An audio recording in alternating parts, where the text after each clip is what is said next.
Capítulo 2. Sobre a monarquia, a democracia e a ideia de ordem natural. Teoria. O contraste entre a economia da propriedade privada governamental e a economia da propriedade pública governamental. O governo é um monopolista territorial da compulsão, uma agência que se engaja em violações contínuas e institucionalizadas dos direitos de propriedade.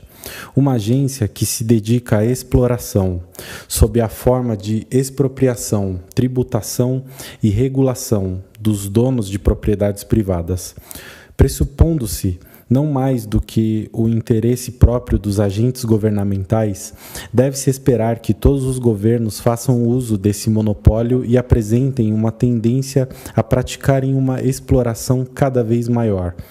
No entanto, nem todas as formas de governo podem ser igualmente bem-sucedidas nessa atividade ou praticá-la da mesma maneira.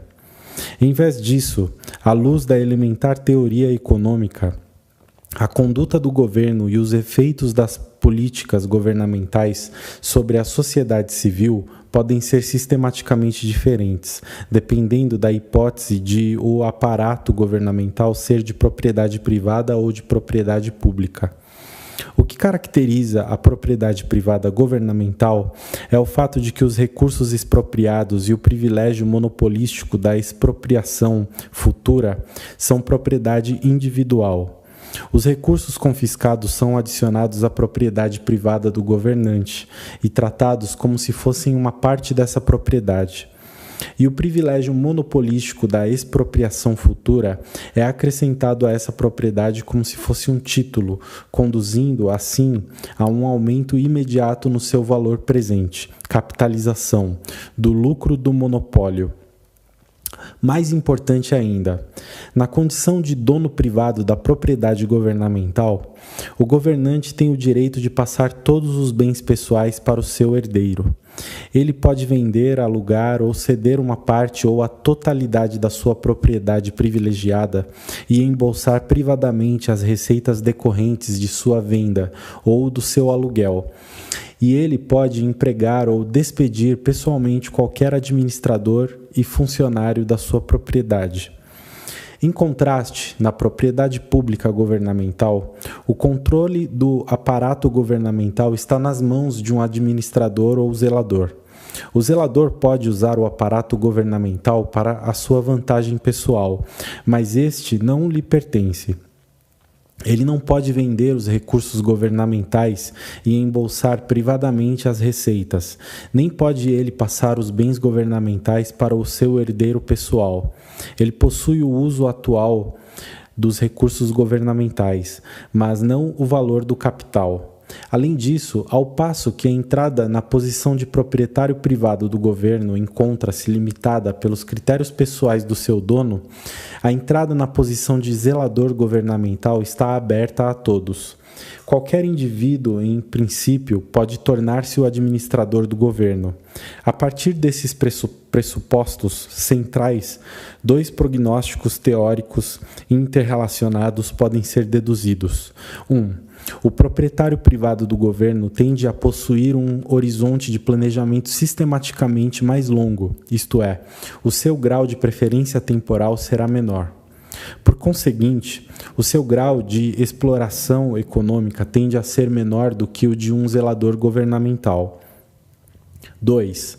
Sujeitos a um maior grau de exploração, os governados também estarão comparativamente mais orientados para o presente, isto é, terão uma maior visão de curto prazo, sob um sistema de propriedade pública governamental do que sob um regime de propriedade privada governamental. O proprietário privado do governo previsivelmente tentará maximizar a sua riqueza, isto é, o valor presente da sua propriedade e as suas receitas correntes.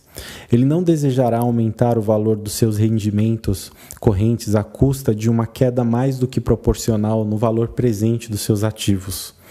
E, visto que os atos de aquisição das receitas correntes invariavelmente engendram repercussões no valor presente dos ativos, refletindo o valor de todas as receitas futuras esperadas dos ativos com desconto da taxa de preferência temporal, a propriedade privada, por sua própria natureza, conduz ao cálculo econômico, promovendo, em consequência, uma visão de longo prazo, orientada para o futuro.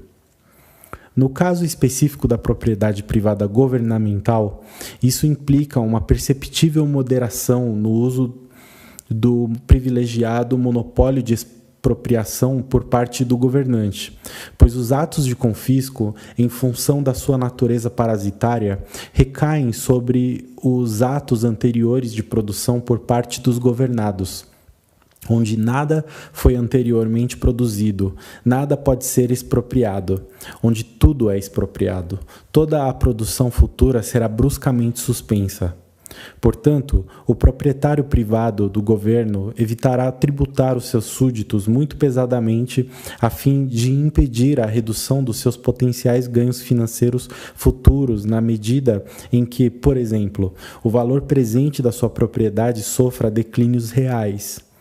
Ao invés disso, para manter ou até mesmo aumentar o valor da sua propriedade intelectual, ele sistematicamente coibirá as suas políticas tributárias, pois, quanto menor for o grau de tributação, mais produtivos serão os súditos e, quanto mais produtivos forem os governados, maior será o valor do parasitário monopólio da expropriação do governante. Ele, naturalmente, usará o seu privilégio monopolístico. Ele não deixará de impor tributos. Porém, na condição de proprietário privado do governo, é do seu interesse parasitar uma economia cada vez mais pujante, produtiva e próspera, porque isso também incrementaria, sem qualquer esforço da sua parte, as suas próprias riquezas e a sua própria prosperidade. O grau de exploração, portanto, tende a ser baixo. Ademais, a propriedade privada do governo implica a moderação e a visão de longo prazo, orientada para o futuro, por uma outra razão. Toda propriedade privada é, por definição, propriedade exclusiva. Aquele que possui uma propriedade tem o direito de excluir todos os outros do seu uso e do seu gozo, tendo a liberdade de escolher com quem, caso realmente o queira, ele está disposto a compartilhar a utilização dela. Normalmente, o proprietário de um estabelecimento privado incluirá a sua família e excluirá todos os outros, com a exceção de um convidado ou de um funcionário pago ou contratado. Somente a família real ou reinante e, em menor medida, os seus amigos, os seus funcionários e os seus parceiros de negócios, desfruta o uso das receitas fiscais e pode levar uma vida parasitária. Em decorrência dessas restrições, a entrada no governo e da condição de exclusividade para o governante e a sua família, a propriedade privada do governo estimula o desenvolvimento de uma nítida consciência de classe nos governados, promovendo oposição e resistência a qualquer expansão do poder governamental de tributar. Existe uma distinção clara entre os poucos governantes e os muitos governados, e há pouco ou nenhum risco ou possibilidade de uma pessoa movimentar-se de uma classe para outra. Em função dessa barreira quase intransponível, a mobilidade para cima é reforçada a solidariedade entre os governados, isto é, a sua mútua identificação como vítimas reais ou potenciais das violações governamentais dos direitos de propriedade, e o risco de a classe dominante perder a sua legitimidade em consequência de um aumento da tributação é assim reforçado. Em nítido contraste, o zelador de um governo de propriedade pública tentará maximizar não a riqueza total do governo, valores do capital e receitas correntes, mas sim as receitas correntes, independentemente e à custa dos valores do capital. Na verdade, mesmo que quisesse agir de maneira diferente, ele não poderia fazê-lo, pois, sendo propriedade pública, os recursos do governo não são passíveis de serem vendidos e, sem os preços de mercado, o cálculo econômico é impossível. Assim, deve ser considerado inevitável que a propriedade pública do governo resulte em um contínuo consumo de capital.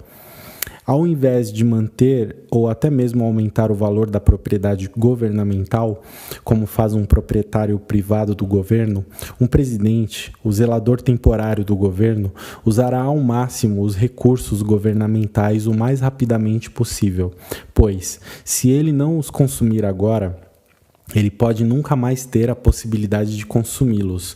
Em particular, um zelador, ao contrário do proprietário privado do governo, não tem interesse em não estragar o seu país, porque ele não incrementará as suas expropriações se a vantagem de uma política de moderação, o consequente maior valor do capital da propriedade governamental, não pode ser colhida privadamente, enquanto a vantagem de uma política oposta de impostos mais altos, maiores rendimentos correntes, pode então ser obtida. Para um presidente, ao contrário de um proprietário privado do governo, a moderação oferece apenas desvantagens. Além disso, com a propriedade pública governamental, qualquer pessoa, em princípio, pode tornar-se membro da classe governante ou até mesmo o seu chefe supremo. A distinção entre governantes e governados fica embaçada e a consciência de classe dos governados perde a sua nitidez. Surge ainda a ilusão de que tal distinção não existe mais. Emerge a ideia de que, com a existência de um governo democrático, ninguém é governado por ninguém, de que todos governam a si mesmos. Portanto, a resistência do público contra o governo é sistematicamente enfraquecida. Embora a expropriação e a tributação tenham se mostrado claramente opressivas e maléficas para o público no passado, elas agora parecem muito menos, sendo a humanidade o que ela é, pois qualquer um pode livremente adentrar as fileiras daqueles que estão recebendo os frutos dessa expoliação. Em decorrência disso, a exploração aumentará, seja escancaradamente na forma de maiores impostos, seja discretamente na forma de mais criação de moeda governamental, inflação e de mais regulações legislativas. Do mesmo modo, o número de empregados governamentais, servidores públicos, em comparação com o número de funcionários privados, tenderá a aumentar bastante, atraindo e promovendo pessoas com elevado grau de preferência temporal e com orientação para o presente, com visão limitada de curto prazo. Em contraste com o direito de autodefesa na eventualidade de um atentado criminoso, a vítima das violações governamentais dos direitos de propriedade privada não pode legitimamente defender-se de tais violações. A instituição de um imposto governamental sobre os bens ou os rendimentos viola os direitos de propriedade do produtor tanto quanto o roubo. Em ambos os casos, a oferta de bens do apropriador/produtor é diminuída contra a sua vontade e sem o seu consentimento. A moeda governamental, isto é, a criação de liquidez, não menos significa uma expropriação fraudulenta dos donos de propriedade do que as operações de uma gangue criminosa de falsificadores. Ademais, as regulações do governo acerca do que um proprietário pode ou não pode fazer com a sua propriedade, para além da regra de que ninguém pode causar danos físicos à propriedade dos outros e de que todas as trocas, comércio de uns com os outros devem ser voluntárias e contratuais, implicam uma apropriação da propriedade de alguém da mesma forma como o fazem os atos de extorsão, de roubo ou de destruição. Mas a tributação, a criação de liquidez perpetrada pelo governo e as regulações governamentais, ao contrário dos seus homólogos penais, são consideradas legítimas, e a vítima da interferência do governo, ao contrário da vítima de um crime, não tem o direito à defesa física e à proteção da sua propriedade. Graças, então, à sua legitimidade, as violações governamentais dos governos, dos direitos de propriedade, afetam sistematicamente as preferências temporais individuais de forma diferente. Repetindo, graças então à sua legitimidade, as violações governamentais dos direitos de propriedade afetam sistematicamente as preferências temporais individuais de forma diferente e muito mais profunda do que a criminalidade. Assim como os crimes, a interferência governamental nos direitos de propriedade privada reduz a oferta de bens presentes de uma pessoa, aumentando, assim, a sua efetiva taxa de preferência temporal. As agressões governamentais, ao contrário dos crimes, ao mesmo tempo aumentam o grau de preferência temporal das vítimas reais e potenciais, pois elas implicam também uma redução da oferta de bens futuros, uma redução da taxa de retorno sobre o investimento. O crime, por ser ilegítimo, ocorre apenas intermitentemente. O assaltante desaparece na cena com o seu saque e deixa a sua vítima sozinha, livre e em paz. Portanto, pode-se lidar com o crime através do aumento da demanda por produtos e serviços de proteção em relação ao aumento da demanda por produtos e serviços que não sejam de proteção, a fim de restaurar ou até mesmo aumentar a futura taxa de retorno de investimento e de fazer com que seja menos provável que o mesmo ou um outro assaltante possam ser bem-sucedidos uma segunda vez, com a mesma ou com uma outra vítima. Em contraste, por serem legítimas, as violações governamentais dos direitos de propriedade são contínuas. O agressor não desaparece na clandestinidade, mas permanece ao redor, e a vítima não pode se armar contra ele, mas deve permanecer indefesa. Pelo menos é o que, geralmente, dela se espera. Ao invés de promoverem e melhorarem a sua proteção, as vítimas reais e potenciais das violações governamentais dos direitos de propriedade, como demonstrado pela sua contínua desproteção vis-à-vis os seus agressores, reagem a isso associando um risco permanentemente maior à totalidade da sua produção futura e ajustando sistematicamente para baixo as suas expectativas em relação à taxa de retorno de todos os investimentos futuros. Em função de os apropriadores, produtores, estarem e virem a si próprios assim, indefesos contra futuras agressões por parte dos agentes do governo, a sua esperada taxa de retorno de ações produtivas e orientadas para o futuro, que é a visão de longo prazo, é reduzida em todos os aspectos. Em consequência disso, as vítimas reais potenciais tornam-se mais orientadas para o presente, visão de curto prazo.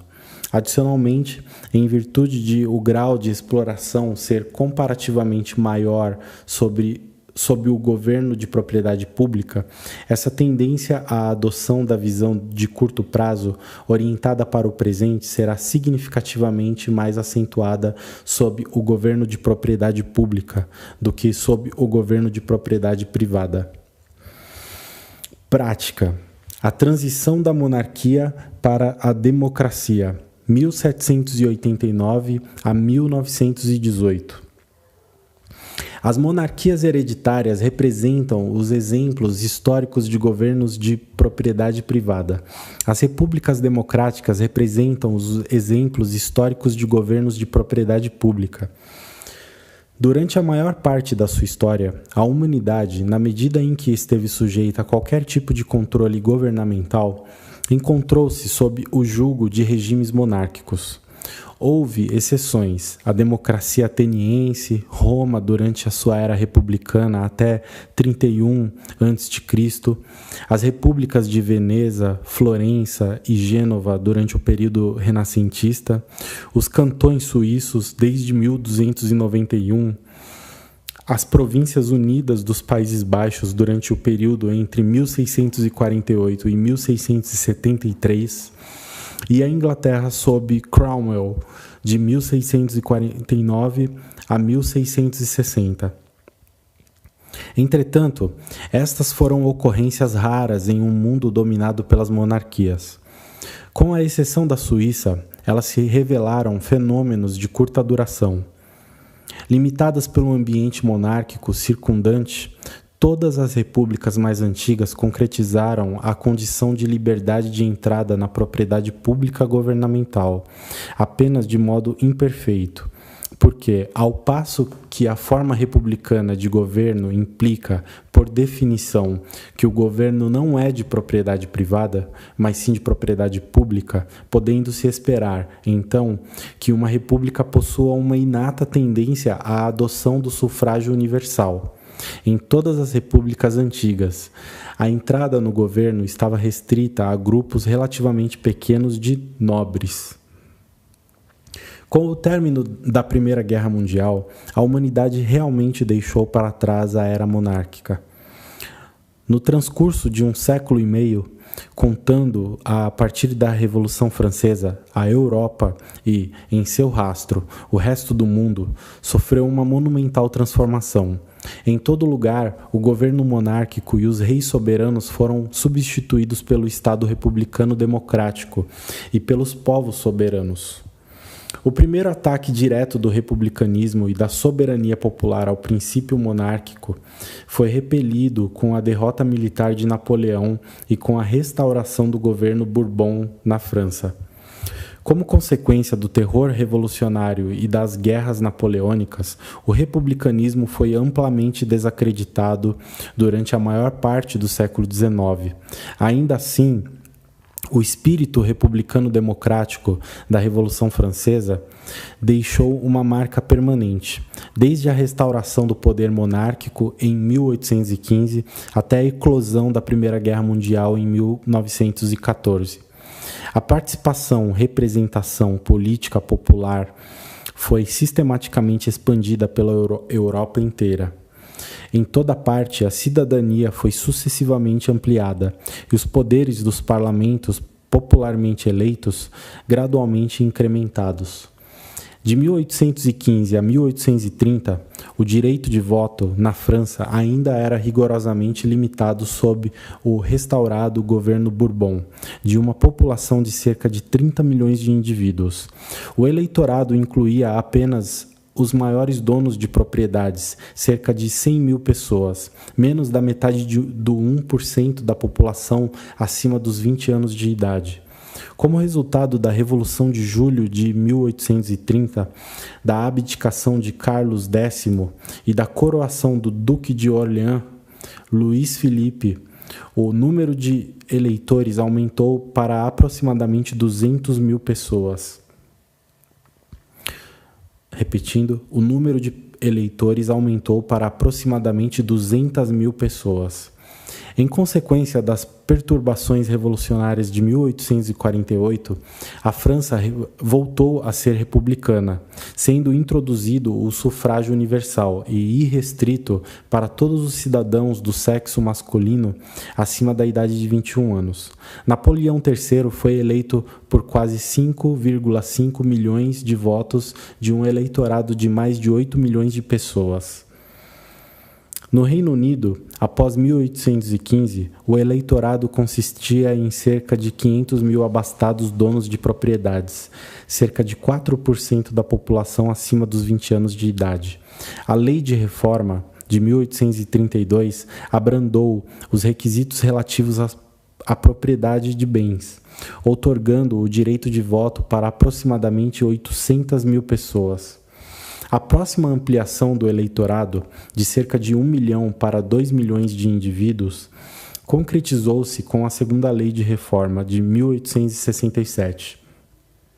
Em 1884, as restrições patrimoniais foram ainda mais afrouxadas, outorgando-se o direito de voto para cerca de 6 milhões de pessoas, cerca de 1/3 da população acima de 20 anos de idade e mais de 3/4 de todos os adultos do sexo masculino.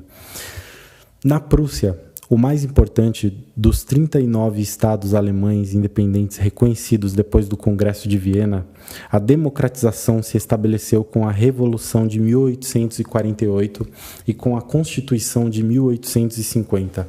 A Câmara Inferior do Parlamento prussiano foi, assim, eleita por sufrágio universal masculino. Todavia, até 1918, o eleitorado permaneceu estratificado em 3 classes com diferentes poderes de voto. Por exemplo, os cidadãos mais ricos, aqueles que contribuíam com 1/3 de todos os impostos, elegeram um terço dos membros da Câmara Inferior.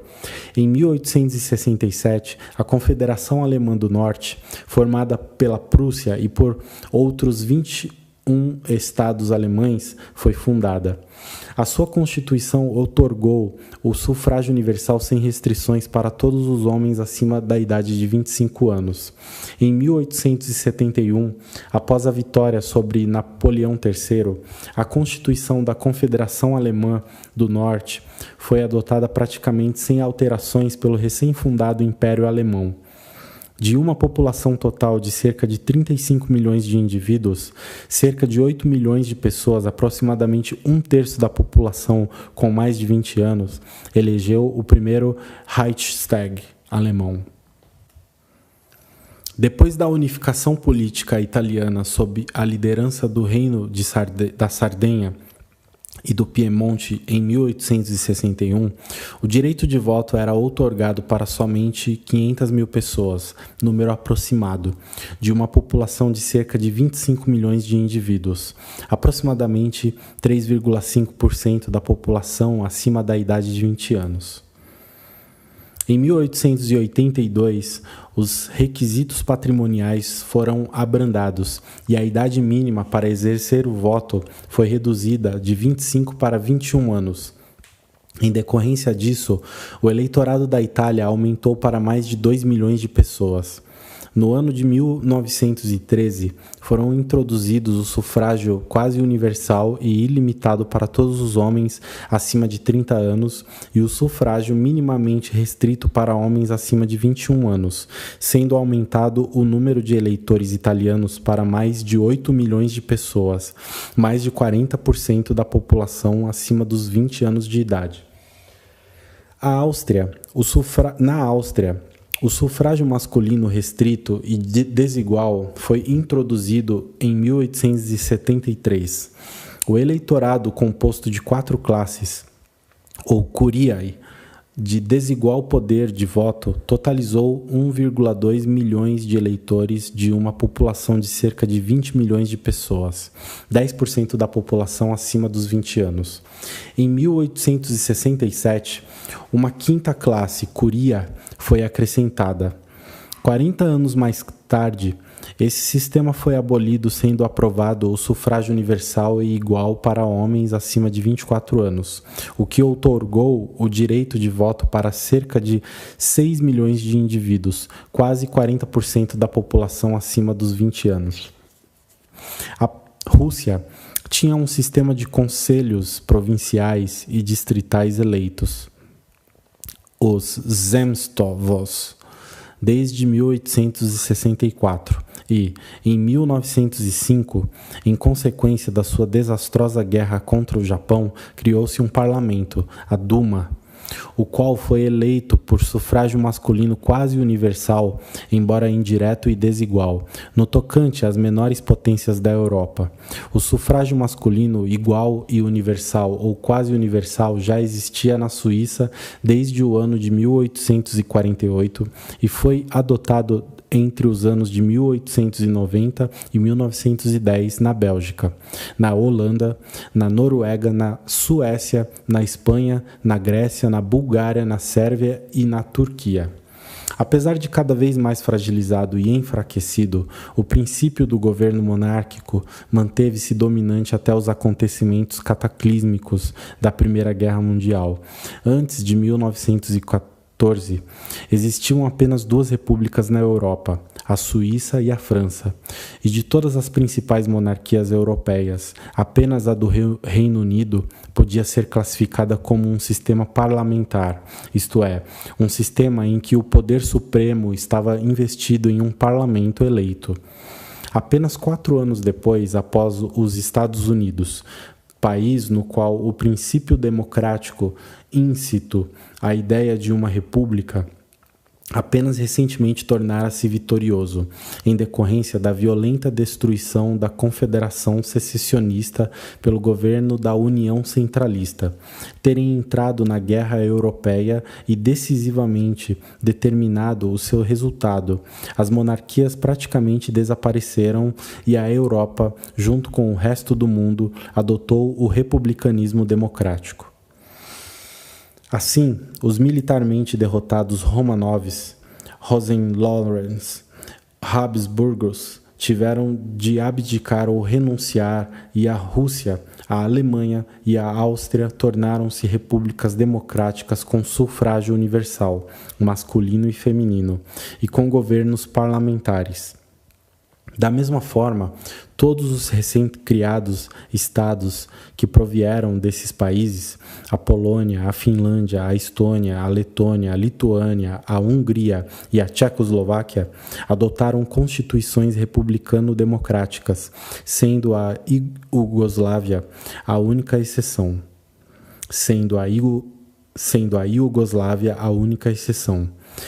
Na Turquia e na Grécia, as monarquias foram destituídas, e até mesmo onde as monarquias permaneceram nominalmente, como na Grã-Bretanha, na Itália, na Espanha, na Bélgica, na Holanda e nos países escandinavos, os monarcas não mais exerciam qualquer poder governamental. Introduziu-se o sufrágio adulto universal e todo o poder estatal foi investido em parlamentos e funcionários públicos. Uma nova ordem mundial, a era republicano-democrática, sob a égide de um dominante governo dos Estados Unidos, começara.